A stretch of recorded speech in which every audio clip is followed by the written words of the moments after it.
Voilà, bonsoir à tous. Voilà, un grand merci pour votre accueil. Je remercie Claude, Olivier, tous ceux qui m'ont accueilli. J'ai eu l'occasion de les voir sur le Tour de France.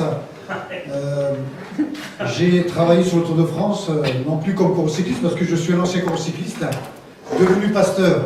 Et cette année, comme objectif, c'était d'aller dans les villes-étapes. J'ai commencé à Lille et j'ai fait tout le tour de la France. J'ai fait à peu près 5000 km où tous les soirs, nous avons annoncé la bonne nouvelle de l'Évangile. C'était une occasion pour des personnes d'entendre pour la première fois parler de Jésus, de l'Évangile. Et sur l'étape de Vienne, j'ai eu l'occasion de rencontrer Claude et Olivier, qui sont venus me voir et qui m'ont dit, voilà, on aimerait t'inviter sur Annecy. Alors pour moi, c'est une joie. C'est une grande première. C'est la première fois que je vais sur Annecy. Voilà, je suis du pays du Nougat. Vous connaissez? Montélimar. Montélimar. Voilà, alors, je suis un ancien cycliste. J'ai écrit un livre qui est sorti au mois de juin, Du cyclisme à l'évangile.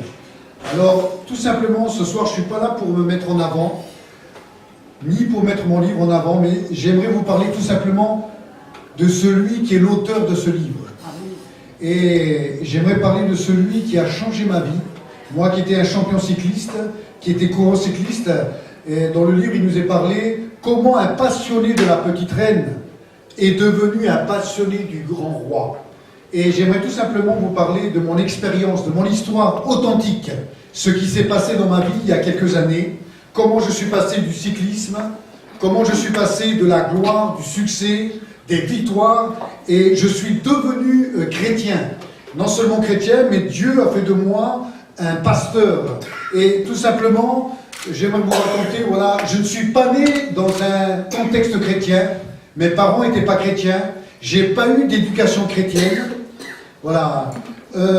Ma famille, mon papa était coureur-cycliste, il aimait le sport, mon grand-père était champion de foot, un de mes oncles était champion d'haltérophilie, il pouvait soulever des kilos et des kilos, et moi j'ai grandi dans un contexte de sport. Et mon papa, à l'âge de 7-8 ans, il me ramenait avec lui pour aller faire du vélo. J'ai habité à l'époque dans l'Est de la France et chaque semaine, on partait ensemble, on allait découvrir les montagnes, les collines. Et pour moi, le vélo était quelque chose que j'aimais. Le dimanche après-midi, il m'amenait avec lui voir des courses cyclisme. Et lorsque j'ai vu ces coureurs courir et remporter des victoires, dans ma vie, dans mon cœur va naître une passion pour le vélo, pour le cyclisme. Et lorsque j'étais à l'école, les professeurs demandaient ce qu'on voulait faire plus tard. Alors la jeune fille disait, moi je veux faire coiffeuse. Le garçon disait, moi je veux faire mécanicien. L'autre disait, moi je veux faire boulanger. Et moi je disais, moi je veux être coureur cycliste. Alors le professeur disait, mais c'est pas un métier. C'est pas un métier, mais moi je me disais, mais moi je veux devenir un champion. Parce que le sport, le vélo, c'était ma passion. C'était ma raison de vivre. Pour moi, c'était toute ma vie. Et à l'âge de 14 ans, je me suis lancé dans cette discipline. Alors j'ai pris une licence. J'ai été licencié dans un club. Et mon père, lorsque je lui ai demandé d'être licencié dans un club, il m'a dit, tu sais, c'est un sport qui est très dur. Ça demande beaucoup de sacrifices, beaucoup d'entraînement, beaucoup de renoncement. Et mon père avait une retenue. Et moi, j'étais déterminé. J'ai dit à mon père, je veux être coureur cycliste. Alors, je me suis lancé un défi. Ce défi, c'était de réussir dans le sport, de devenir un champion. Et chaque jour, j'ai donné des heures et des heures d'entraînement pour réussir dans ce sport. Le sport, pour moi, était mon Dieu. C'était mon idole, c'est ce qui prenait la première place dans ma vie. Et rapidement, j'ai commencé à connaître la victoire. J'ai commencé à lever les bras vers le ciel. Et je sais ce que c'est de remporter des victoires, de gagner des courses. Chez mes parents, la maison, les étagères étaient remplies de trophées, remplies de médailles. Chaque semaine, mon nom passait dans les journaux. Mario Nakarato, victoire dans telle ville, vainqueur dans telle ville. Et là, mes parents étaient fiers. Parce qu'ils se disaient, voilà, mon fils a réussi. C'est vrai que j'avais réussi dans la vie. J'avais réussi une carrière professionnelle, une carrière voilà, qui me permettait de gagner ma vie par le sport.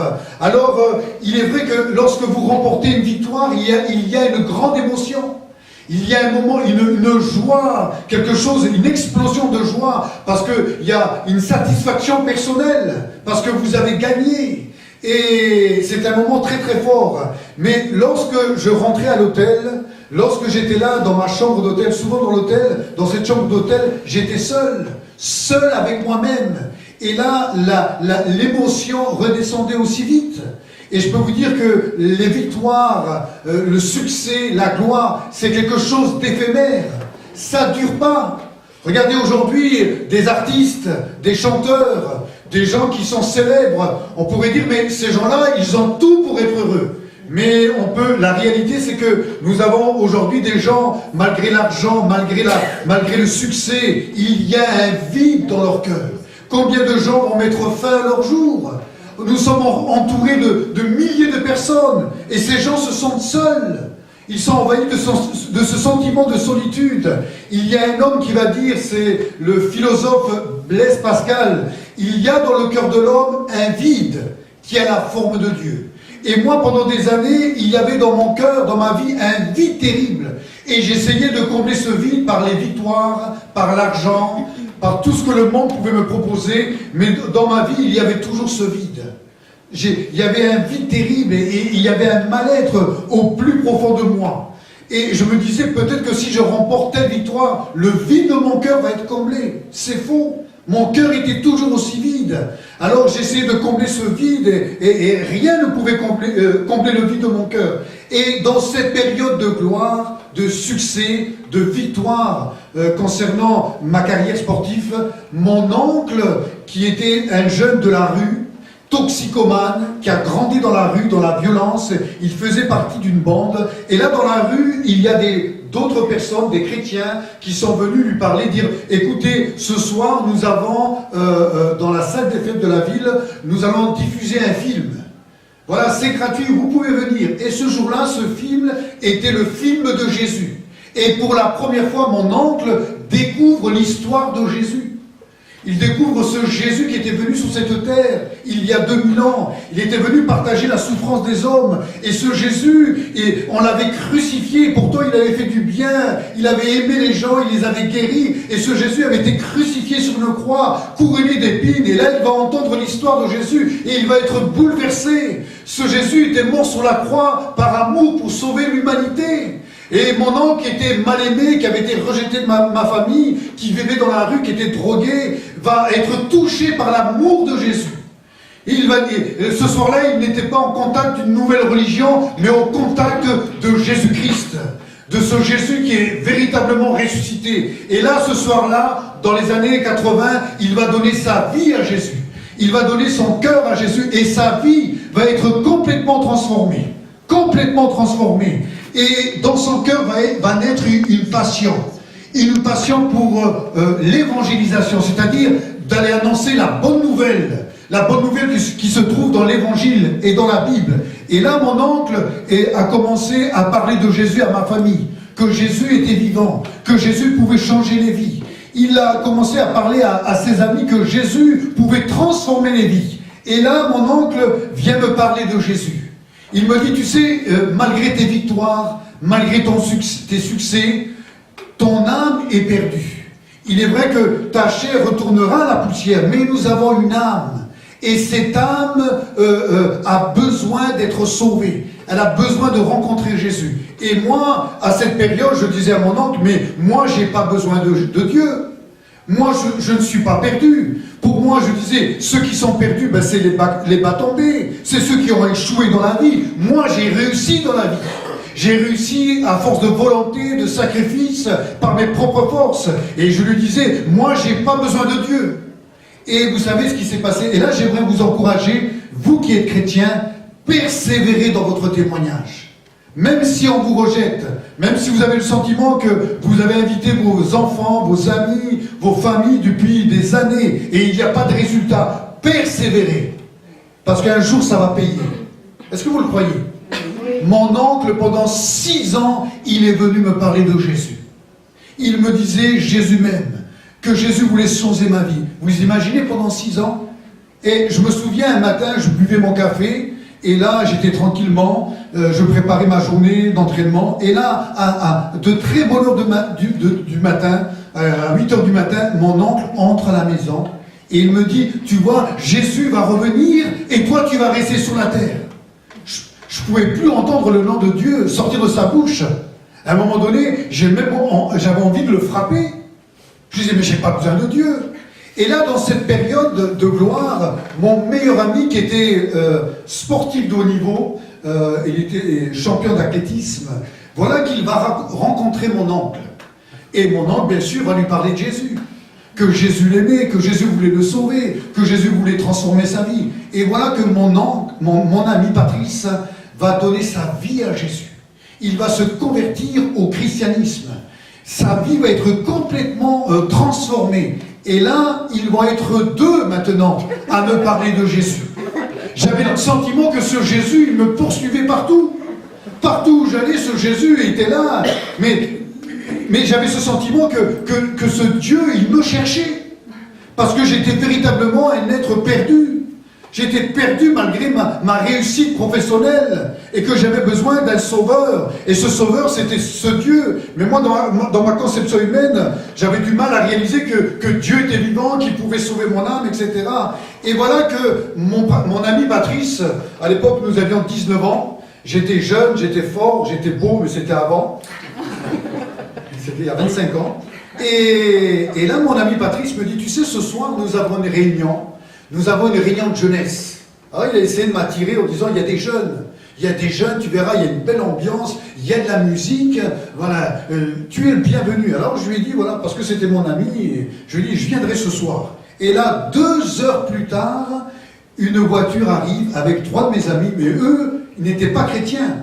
C'était des jeunes, voilà, qui avaient rejeté Dieu dans leur vie, ils n'avaient aucune moralité. C'était, voilà. Et là, mes 3 amis me disent, écoute, ce soir, on t'invite à une soirée.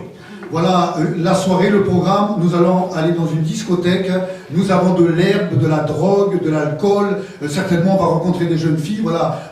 Nous avons tous les ingrédients pour que nous puissions passer une soirée merveilleuse. Alors, je me suis laissé tenter, je me suis laissé séduire, et je suis parti avec eux dans cette boîte de nuit.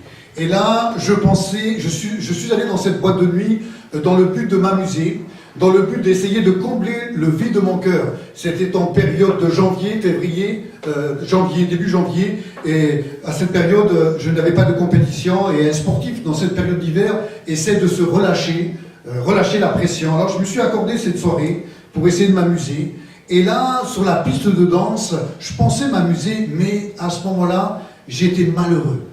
Dans ma vie, il y avait quelque chose qui était en train de me travailler de plus en plus. Alors je me suis mis au fond de la boîte de nuit, je me suis retrouvé seul dans le noir. Et là, il y avait un sentiment de solitude. Je me dis, voilà, je suis entouré de centaines de personnes et je me sens seul. Il n'y avait rien qui pouvait combler le vide de mon cœur. Et là, dans cette boîte de nuit, dans cette discothèque, un jeune homme arrive, complètement ivre. Il était sous l'influence de la drogue, de l'alcool. Et il me dit, tu vois là, celui-là, celui-ci, celui-là, il y avait à peu près 15 jeunes. Il m'a dit, c'est mes amis. Et s'il y a quelqu'un qui me cherche la bagarre, j'ai juste à faire ça, et ils viennent me défendre. Et à ce moment-là, il me cherche la bagarre. Et là, il veut me frapper. Je lui dis, écoute, on va pas se battre dans la boîte de nuit. J'ai commencé à réfléchir. Je me dis, si je lève la main sur lui, il y a 15 gars qui vont me sauter dessus. Voilà. Et c'était pas la plaisanterie, là. Les gars étaient c'était des jeunes violents. Et je lui ai proposé de sortir dehors. Et lorsque le portier a ouvert la porte, là, j'ai commencé à courir et à courir. Vous aurez fait pareil, ne dites pas que je suis un lâche. Voilà. Et j'ai dû battre le record des 100 mètres d'athlétisme. Voilà. Et à 4 heures du matin, je me suis retrouvé seul dans la rue. Et dans l'Est de la France, à l'époque j'habitais dans l'Est de la France, il y avait un chemin, on appelait ça le chemin noir. Je me suis retrouvé dans ce petit chemin noir. Et au bout de ce chemin, je vois un jeune homme arriver. Et là, moi, je me suis dit, voilà, c'est le jeune homme en question qui m'a cherché la bagarre. Alors je me suis dit, j'ai serré les poings, Et je me dis, dès qu'il arrive, ben, j'ai plus qu'à frapper pour me défendre. Et qui je vois à 4 heures du matin? Mon ami chrétien Patrice. Celui qui m'avait invité le matin à venir à l'église, à la réunion de jeunesse. Et là, je le vois, je dis, mais qu'est-ce que tu fais là? Et il va me regarder droit dans les yeux, il m'a dit, écoute Mario, si je suis là, si on s'est rencontrés, c'est pas le fruit du hasard, c'est Dieu qui m'a mis sur ta route. Dieu te cherche, tu as besoin de Dieu. Et là, il me regarde fixement, et lorsqu'il va me dire que Dieu me cherchait, j'étais comme paralysé, et j'étais en même temps touché de savoir que ce Dieu d'amour me cherchait. Moi qui étais complètement perdu dans ce monde, il m'a dit, voilà, Dieu te cherche, tu as besoin de lui, il n'y a que lui qui peut donner un sens à ta vie. Et j'ai écouté mon ami et j'étais touché parce que je connaissais mon ami, je sais d'où il venait. Et il était aussi un ancien sportif de haut niveau. Et voilà qu'il va dire que Jésus a comblé le vide de son cœur. Et voilà que les semaines se sont écoulées. Je préparais la saison 1989. Voilà, une saison qui était pour moi très très importante. J'étais arrivé au plus haut niveau. Voilà, j'avais toute une belle carrière. J'avais été repéré par un directeur sportif. J'avais comme entraîneur un entraîneur qui venait de Pologne, qui a fait plus tard champion du monde. J'étais bien encadré pour réussir. Et voilà que je suis sur mon terrain d'entraînement. Je m'entraîne dans les routes de l'Est de la France et j'ai rencontré un coureur. Qui n'était pas mon ami, mais qui est, vous savez, vous avez un regard extérieur sur le cyclisme, mais il y a plusieurs catégories, il y a le sport loisir, il y a le sport plaisir, mais aussi le sport de haut niveau. Et là, le haut niveau où règne l'argent, c'est vraiment mafieux, c'est la loi du plus fort. Et là, ce coureur me dit, tu sais, lorsque tu as gagné telle course, j'ai pas eu mon argent. J'ai pas eu le partage, alors il estimait qu'il m'avait aidé à gagner, et je lui ai dit, mais moi je te dois rien du tout. Vous savez, ma mère est sicilienne, mon père est calabré. Voilà, vous imaginez à l'époque, voilà, je pouvais démarrer au quart de tour, et là je lui ai dit, voilà, il n'est pas question que je te donne de l'argent, j'ai gagné cette victoire par mes propres forces. Alors là, il a juré, il m'a dit, dès que la saison va démarrer en 89, je vais mettre en place toute une équipe pour t'empêcher de gagner. Voilà, c'était vraiment la loi du plus fort. Et là, je suis rentré à la maison en colère, énervé. Et j'ai su qu'à ce moment-là, que la saison 89 allait être très difficile mentalement, qu'il fallait gérer la pression. Et là, je suis en train de boire mon thé, en train de manger après mon entraînement. Et qui vient à la maison vers 19h? Mon oncle Angelo. Et là, il est persévérant. Hein. Et mais tu sais, ce soir, à 20h30, nous avons une réunion à l'église de Thionville. Et est-ce que tu veux venir? Et là, ce soir-là, j'accepte. Alors, je ne peux pas vous dire aujourd'hui pourquoi j'ai accepté. Je ne suis pas venu à la réunion ce soir-là, le 19 janvier 89, pour donner ma vie à Dieu, pour participer à la réunion. Pas du tout. Voilà. Mais j'ai accepté. J'ai accepté. Et voilà, j'arrive à l'église, dans une petite salle comme celle-ci, et je me suis mis au dernier rang, afin que personne ne me voie. Et là, il y avait là les chrétiens, on appelle ça les chrétiens, qui avaient rencontré Dieu. Ils ont commencé à prier. Ils disaient, Jésus, merci, parce que j'étais perdu, mais tu m'as sauvé. Merci, Jésus, parce que tu es celui qui a accompli le vide de mon cœur. Et lorsque j'entendais ces chrétiens prier, ils parlaient à Dieu, mais ils étaient sincères. Moi, j'avais connu ces prières où c'était des récitations. Je sors d'un milieu catholique, c'était du par cœur, des récitations. Voilà, c'était un rituel. Et là, j'entendais ces gens qui priaient avec sincérité, avec leurs mots. Et c'était vraiment authentique et sincère. Et j'étais touché. Je disais, mais intérieurement, mais ces gens prient comme si Dieu était à côté d'eux. Comme si Dieu était là dans cette salle. Alors je me suis mis au fond de l'église, au fond de la salle. Et là, il y a une pensée qui est venue traverser mon esprit. Mais prie toi aussi. Alors c'était un combat dans mes pensées, mais prie. Alors moi qui n'avais jamais prié, qui ne connaissais pas le milieu chrétien, j'avais jamais prié. Et là, je me suis dit, mais qu'est-ce que je vais prier? Quelle forme de prière? Et là, une autre pensée va venir, mais regarde, tu as perdu plusieurs amis. Vous savez, le cyclisme, c'est très, très, très dangereux. Voilà, et j'ai perdu plusieurs amis. Je me souviens, un de mes amis qui, dans une descente d'un col dans les Vosges, il y a un chien qui a traversé et il est tombé la tête la première. Et il s'est éclaté la tête.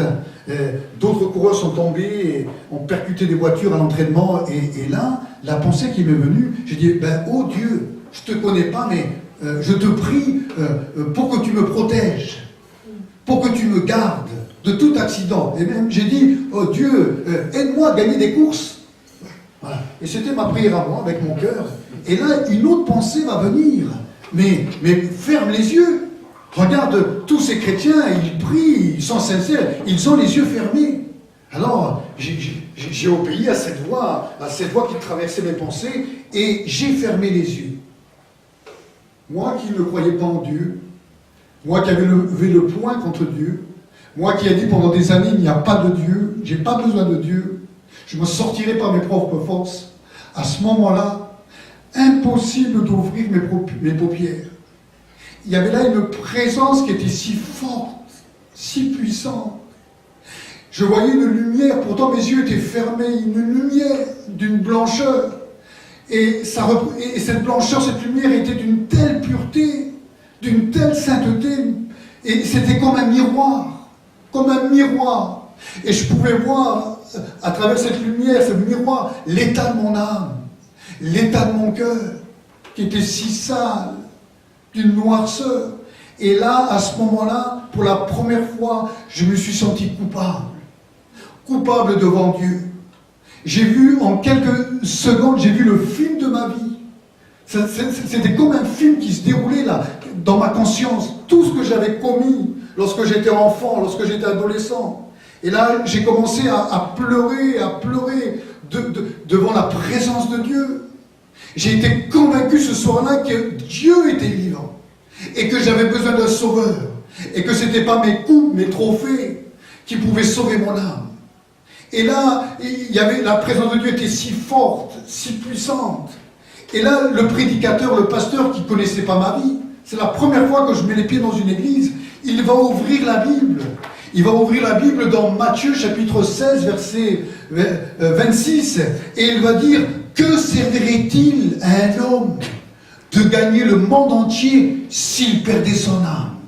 Il va dire, que servirait-il à un homme de gagner des trophées, de gagner des coupes, s'il perdait son âme? Et là, le prédicateur va dire, tu veux devenir champion du monde? Tu es un champion, mais ton âme est perdue. Et là, il va dire, voilà, il va décrire la vie de Jésus. Il va dire, tu sais, Jésus, il est venu il y a 2000 ans. Il est venu sur la terre comme un simple homme. Il a porté sa croix était si lourde, et il montait Golgotha. Et lorsqu'il va dire que Jésus montait le Golgotha, je m'identifiais lorsque je montais l'école, lorsque je gravissais les montagnes. Je me dis, et ce Jésus a donné, il était fatigué, il était complètement fatigué à cause de la croix. Et les hommes l'ont cloué sur la croix. On l'a couronné d'épines, on l'a cloué et on l'a frappé. Et ce prédicateur, Guy Bergamini, va dire, et ce Jésus, la mort sur la croix, c'était pas un échec, mais c'était la plus grande des victoires. Et cette victoire, ce Jésus, il te la donne. Et là, moi, j'ai été bouleversé parce que moi, qui avais investi mon énergie pour remporter une victoire, et là, ce soir-là, on me dit que ce Jésus, cette victoire, il veut me la donner. Que la crucifixion de Jésus, c'est une victoire. Et moi, je me suis dit, mais quelle est cette victoire? Cette victoire, c'est que mon âme, elle est perdue à cause du péché, et que Jésus veut sauver mon âme de la mort, de l'enfer. Et ce soir-là, pour la première fois, j'ai dit à Jésus, je ne te connais pas. C'est la première fois que je vais dans ce lieu. C'est la première fois que j'entends parler de Jésus et de la Bible. Et ce soir-là, je me suis senti aimé de ce Dieu, aimé de Jésus. C'était pas pour moi une religion, mais c'était Jésus, une révélation de Jésus-Christ. Et que Jésus était réellement vivant, que son amour pouvait changer ma vie. Et là, le prédicateur, le pasteur va dire, celui qui veut donner sa vie à Jésus, qu'il sorte des rangs et qu'il vienne devant. Et j'ai pas hésité une seule seconde. D'après la révélation que j'avais reçue ce soir-là, de la présence de Dieu, de l'amour de Dieu, de la pureté de Dieu. Et là, ce soir-là, je me suis avancé. le pasteur a posé les mains sur moi, il a prié pour moi. Il a dit, Seigneur, tu vois ce jeune homme, il a besoin de te rencontrer. Jésus, sauve-le, pardonne ses péchés, donne-lui une vie nouvelle, qu'il puisse expérimenter une nouvelle naissance et que ce soit pour lui un nouveau départ. Ce soir-là, pour la première fois, j'ai ouvert mon cœur, la porte de mon cœur, et j'ai laissé rentrer Jésus. Et ce soir-là, une présence, l'amour de Dieu, la paix de Dieu, c'était comme un fleuve. C'était comme un fleuve qui coulait dans mon âme, dans mon cœur. J'étais rempli de la paix de Dieu. Et ce soir-là, le vide de mon cœur a été comblé. Non pas par les victoires, par les succès, mais seulement par la présence de Dieu. Rempli de l'amour de Jésus, rempli de la joie. Parce que ce soir-là, j'avais fait la paix avec Dieu. J'avais demandé pardon à Jésus. Et Jésus a pardonné mes péchés. Ça a été pour moi un miracle, une nouvelle naissance. Ma vie a été transformée. Et dans les semaines qui ont suivi, vous savez, il n'y a rien de mal. Dieu ne condamne pas les sportifs. Il aime les sportifs. Je suis une preuve vivante.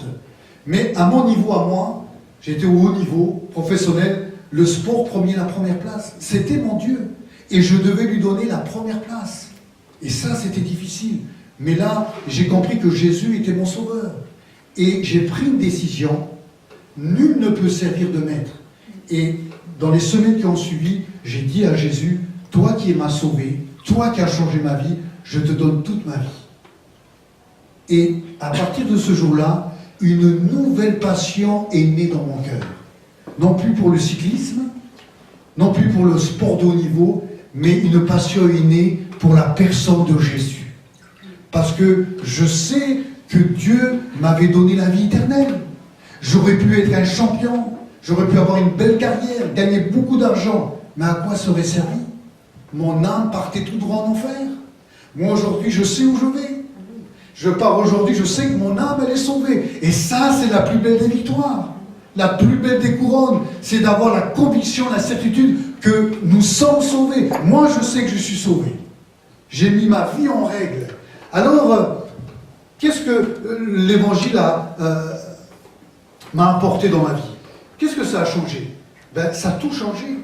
Vous savez, j'ai raconté une partie de ma vie. J'étais un jeune homme rempli de haine, rempli de méchanceté. Et vous savez, dans le cyclisme, j'avais un ennemi. J'en avais plusieurs, mais j'en avais un qui s'appelait Vincent. Vincent, il y avait vraiment une rivalité entre nous. Il était aussi sicilien. Et là, j'allais gagner une victoire supplémentaire. Et dans le dernier virage de l'arrivée, à 200 mètres de l'arrivée, Vincent savait que j'allais gagner. Et pour pas que je remporte cette victoire, il s'est jeté sur moi. Ça c'est vraiment un ennemi. Hein. Il s'est jeté sur moi, il s'est sacrifié pour que je perde. Alors bien sûr, je suis tombé à 200 mètres de l'arrivée. Et lorsque je me suis relevé, je n'étais pas chrétien, hein. Je n'avais pas donné encore ma vie à Jésus. Hein. Mais c'est pour montrer combien Dieu change l'intérieur. La religion tape sur l'extérieur, mais Dieu change l'intérieur. Et j'ai frappé ce jeune homme Vincent à coups de poing devant des centaines et des centaines de spectateurs. J'étais rempli de haine et de méchanceté. Et je voulais absolument lui apprendre que ça, il l'a fait une fois, mais plus de fois. Parce que dans le sport, c'est la loi du plus fort. Et j'étais rempli de haine contre ce jeune homme. Et voilà que des années plus tard, j'ai donné ma vie à Jésus. J'ai fait une rencontre avec le Christ, hein, ce que je vous ai partagé tout à l'heure. Et voilà qu'un jour, nous sommes là avec mon épouse à l'église Assemblée de Dieu de Metz. Et je suis en train d'adorer Jésus, celui qui m'a sauvé, celui qui a changé ma vie. Je suis là pour écouter l'enseignement de la Bible, parce que la foi est née dans mon cœur et la foi doit progresser et grandir. Et j'ouvre mes yeux et qui je vois dans l'église? Mon pire ennemi de l'époque. Vincent qui était là. Et là, je lui dis, mais qu'est-ce que tu fais là? Et il me dit, toi, qu'est-ce que tu fais là? Je dis, j'ai donné ma vie à Jésus. Je me suis converti à Jésus. Et lui, il me dit, moi aussi. Et là, on s'est pris dans les bras. Il n'y a que Dieu qui peut faire ça. Deux ennemis, Dieu nous avait donné rendez-vous dans une église. C'était le miracle de Dieu. Et vous savez ce qui s'est passé, j'en parle dans un chapitre 6, de ennemis, nous sommes devenus amis et frères dans la foi. Et nous sommes devenus des vrais amis. Et vous savez ce que Dieu a fait? J'étais pasteur de l'église de Thionville et lui, il était chrétien. Nous avons travaillé 7 ans ensemble, dans une unité, dans l'évangélisation, dans une collaboration. Et je me souviens, je suis très papa poule, j'ai 3 enfants, et j'avais du mal à laisser ma fille aînée chez quelqu'un, parce que le papa ne pouvait pas la protéger. Voilà, alors j'avais du mal. Et pour la première fois, j'ai laissé ma fille chez mon pire ennemi, voilà, de l'époque, parce qu'il avait 2 enfants, 3 enfants, et les enfants aimaient se retrouver ensemble. Et vous aurez laissé vos enfants à votre pire ennemi, vous? Mais parce que Dieu avait changé tout. Il avait changé la situation. Ça, c'est le miracle de Dieu. Et dans ma vie, voilà, aujourd'hui, depuis maintenant 26 ans, je cours une autre course. Pour moi, lorsque j'entendais parler de Dieu, je me dis, mais attends, moi, j'ai pas envie de devenir chrétien. Moi, je suis un passionné depuis l'enfance. Et moi, j'imaginais que la vie chrétienne, c'était de devenir un religieux, même devenir un moine. Voilà, tu n'as plus le droit de rire, tu n'as plus le droit de t'amuser, tu n'as plus le droit de faire de sport. Voilà. Là, tu vis plus, tu vis comme un moine avec une soutane dans un monastère. Moi, j'avais cette image de la vie chrétienne. Et là, quand j'ai donné ma vie à Dieu, Dieu m'a dit, moi, je veux t'amener dans une nouvelle course. Et je peux vous dire avec vérité que depuis 25 ans, j'ai donné ma vie à 19 ans à Jésus. Ça fait 26 ans que je suis chrétien. Je peux vous dire que je vis ma vie chrétienne avec passion. C'est passionnant de vivre sa vie chrétienne. Et regardez ce que Dieu est bon et Dieu est grand. Ça fait maintenant 15 ans que je suis pasteur. J'ai été pasteur dans l'Est de la France. J'ai été pasteur pendant plusieurs années dans la région marseillaise. Maintenant, je suis pasteur depuis 2 ans à Montélimar. Je gère 3 églises, Montélimar, Aubenas et Niance. Et je bénis Dieu, j'ai à cœur l'évangélisation, comme ce soir, de partager l'évangile partout où Dieu m'enverra. Et j'ai eu le privilège cette année de parcourir toute la France. Non plus comme coureur cycliste, mais j'ai parcouru toute la France avec l'évangile. C'était le titre de l'objectif, c'était le tour de la France, le tour de la Bible. Le tour de la Bible. Et chaque soir, dans les villes-étapes, j'ai pu rendre mon témoignage. De Lille, Arras, Saint-Étienne, Nancy, Carcassonne, Paris, voilà, 5000 km. Et chaque soir, j'ai pu rendre mon témoignage, parler de Jésus. J'ai donné l'occasion, Dieu a donné l'occasion à des dizaines de personnes d'entendre parler de Jésus. Et quelle joie, tous les soirs, il y a des hommes et des femmes qui donnaient leur vie à Jésus. Ça, c'est ma joie aujourd'hui. Voilà. Autrefois, je bâtissais ma vie sur des choses éphémères. Aujourd'hui, j'ai bâti ma vie sur des choses éternelles, sur un fondement éternel. Et je suis heureux, voilà, mercredi, nous étions dans le lac d'Huez. Alors, j'avais rendez-vous avec Sport et Foi d'Angleterre. Et j'ai monté le lac d'Huez. Alors, j'ai vraiment souffert, hein. Attention, 14 km de montée, mais il y avait un but spirituel. Voilà, il y avait là à peu près 30 coureurs cyclistes anglais qui n'ont jamais entendu parler de Dieu, de Jésus. On a monté la plaine d'Huez, on a mangé ensemble comme ce soir au restaurant, et le soir j'ai pu rendre mon témoignage à ces 30 cyclistes et ils ont été bouleversés et touchés. Voilà, et je bénis Dieu, voilà, toute l'année je parcours la France et l'étranger, je vais partir en Belgique le mois prochain pour parler du cyclisme à l'évangile, et je bénis Dieu parce que la plus belle des choses c'est de voir des hommes et des femmes donner leur vie à Jésus, de voir leur vie transformée. La Bible nous dit: prépare-toi à la rencontre de ton Dieu. Vous savez, personne n'est maître de sa vie. Quand j'étais coureur cycliste, je devais me préparer aux victoires. Vous n'arrivez pas au haut niveau sans préparation. L'étudiant ou l'ouvrier qui va atteindre des objectifs, il va se préparer des mois et des années. Et la Bible nous parle aussi d'une préparation. C'est se préparer pour l'éternité. Moi, je me suis préparé. Mais le plus important, c'est d'être prêt. Alors ne dites pas, voilà, j'ai le temps. Voilà, personne n'est maître de sa vie. Je me souviens, et je termine, c'est ma conclusion, il y a quelques années de ça, avec mon épouse, on a rendu témoignage, on a offert des Bibles à nos familles, nos amis. Et là, j'ai ma cousine Audrey. Audrey, elle est fiancée, elle doit se marier l'année après, en 2008. et elle a réussi ses études, elle a une belle carrière qui s'ouvre devant elle. Et là, c'est une fille qui est ambitieuse, elle veut réussir dans la vie. Et nous sommes le 8 mai. Et ce jour-là, elle ne doit pas travailler, elle est en repos. Mais son patron l'appelle et dit, écoute, je sais que tu es une bosseuse, j'ai des dossiers à terminer. Est-ce que tu veux venir le 8 mai travailler? Elle a accepté. Elle est partie au travail. Et avec son fiancé, ils avaient l'habitude de s'envoyer des textos. Il dit, écoute, voilà, je suis arrivé. Voilà, j'arrive dans 30 minutes. Voilà, c'est le feu du premier amour. Hein. Voilà, on vit ensemble. Et là, voilà qu'il est 17h, 17h30, et là, le fiancé, il est inquiet. Il dit, mais tiens, j'ai pas de texto, peut-être qu'elle fait des heures supplémentaires. Voilà, et au bout de 2 heures, il est tourmenté, il n'est pas bien. Alors il dit, mais je vais faire le chemin en voiture. Et là, il fait le chemin en voiture, le chemin du travail. Et là, au loin, il voit des gyrophares. Il voit des pompiers, il voit des hommes grenouilles descendre dans le canal. Et on lui dit, mais monsieur, jeune homme, mettez-vous de côté, il y a une voiture qui vient de tomber dans le canal, qui a tapé les barres de sécurité, voilà. Et on n'arrive pas à sortir la personne qui est à l'intérieur. Ça fait 2 heures qu'on est en train de batailler. Et là, au moment où lui, il descend, il regarde la scène, il voit une jeune fille sortir de l'eau. C'était sa fiancée. À 22 ans, elle a perdu la vie. Qui aurait imaginé qu'à 22 ans, de partir comme ça? La chose la plus terrible, c'est que voilà, elle a entendu parler de Dieu, elle a eu la Bible, mais elle n'était pas prête. Et moi, j'aimerais donner l'occasion ici, ce soir, même pour une personne, dire, non seulement de vous préparer, et dire, voilà, ce soir, je veux être prêt. Je veux être prête. C'est un jour, je dois passer l'éternité, je veux passer une éternité de bonheur avec Dieu. Et j'aimerais dire que Jésus vous aime. Et ce soir, il vous donne un rendez-vous. Je bénis Dieu de ce que Jésus m'a donné mon rendez-vous à moi. C'était le 19 janvier 1989, à 20h30. C'était mon rendez-vous à moi. Et peut-être que ce soir, Dieu te donne un rendez-vous. Voilà, j'aimerais prendre peut-être 1 minute et donner l'occasion. Est-ce qu'on peut fermer les yeux? Vous êtes libre, hein? Mais j'aimerais donner l'occasion peut-être à une personne. Comme ça, personne ne regardera qui a levé la main, qui... Voilà. J'aimerais donner l'occasion à une personne de dire, oui, Jésus, je te veux dans ma vie.